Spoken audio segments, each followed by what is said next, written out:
世を常に旅する者にとって頼もしい仲間との出会いは多くのことをより安全にする。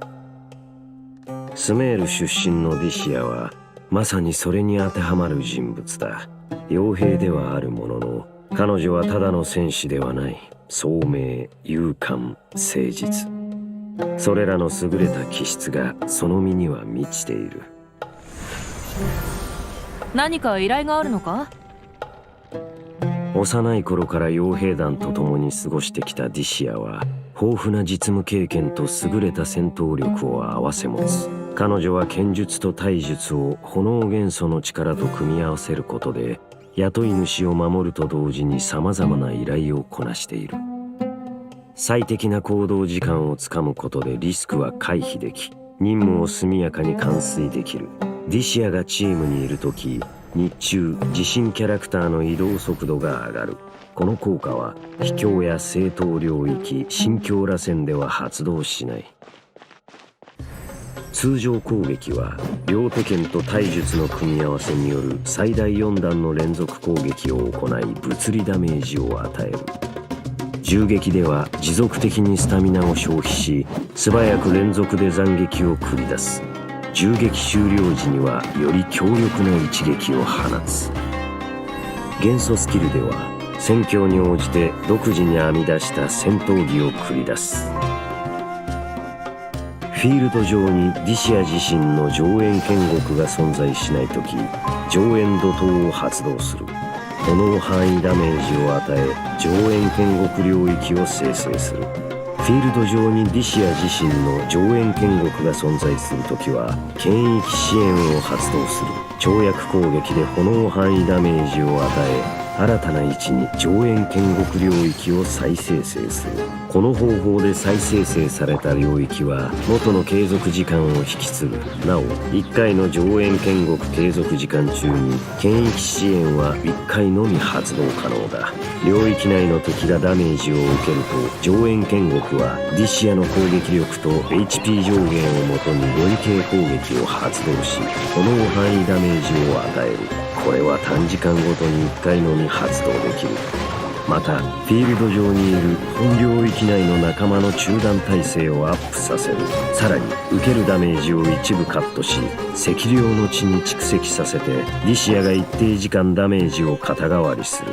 蓄積されたダメージ量がディシアの HP 上限の一定割合に達すると肩代わりは行われなくなる。なおディシア自身が生成した上縁剣獄は同時に最大1つまで存在できる。天賦姿勢の損数解放後 HP が一定割合を下回るとディシアは自身の HP を回復し、さらに一定期間周期的に HP を回復する。これらの回復量はディシアの HP 上限によって決まる。本効果は一定時間ごとに1回のみ発動可能だ。ここであんたを潰す。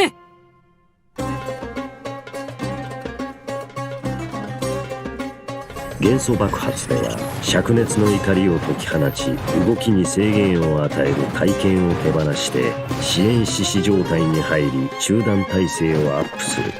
本状態時ディシアは自動的に資料剣を連続で放ち炎ダメージを与え、かつ継続時間終了時に残火蹴りで炎範囲ダメージを与え、資料剣と残火蹴りの余ダメージはディシア自身の攻撃力と HP 上限によって決まる。この時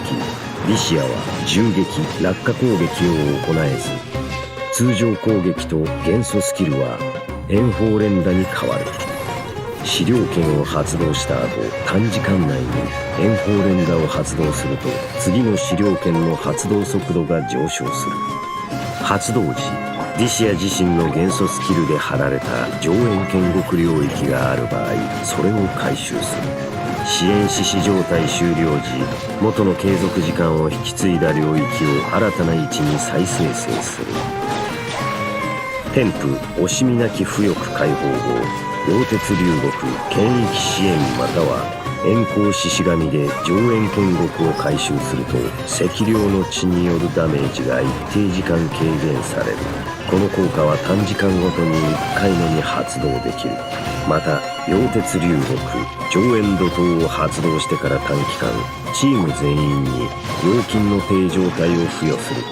本状態にあるキャラクターが上縁剣国領域内にいるとき追加の中断耐性を獲得する。この効果は短時間ごとに1回のみ発動可能だ。資料の獅子という異名を持ちながらもリシアは名を上げようという野心がない。つつがなく依頼をこなし仲間を守ることこそ彼女が最も大切にしていることだ。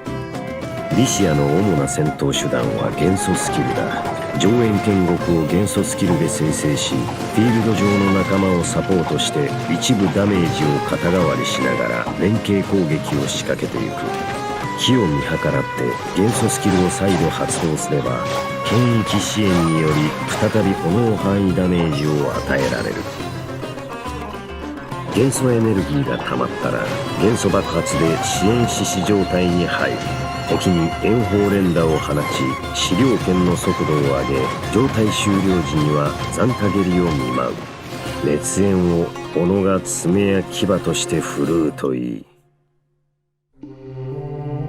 金をもらい依頼をこなすことは傭兵の最も基本的な義務だ。それは冒険者の依頼よりも商売に近く内容も幅広い。故に犯罪者や英雄そして過度に自負する者がその中から生まれてしまう。彼らは力と成功から自己陶酔に溺れるがリシアは違う。なぜなら己が本分を忘れぬことが傭兵が生きる上で重要だと理解しているからだ。砂漠の民としてリシアもかつて信仰にまつわる議論や選択を迫られたことがあった。必要な時に鋭さを増す彼女の目は他人を平等に優しく見ることもできる。この傭兵は真に世を生きる者、その身で世界を感じ歩み続ける存在というよう。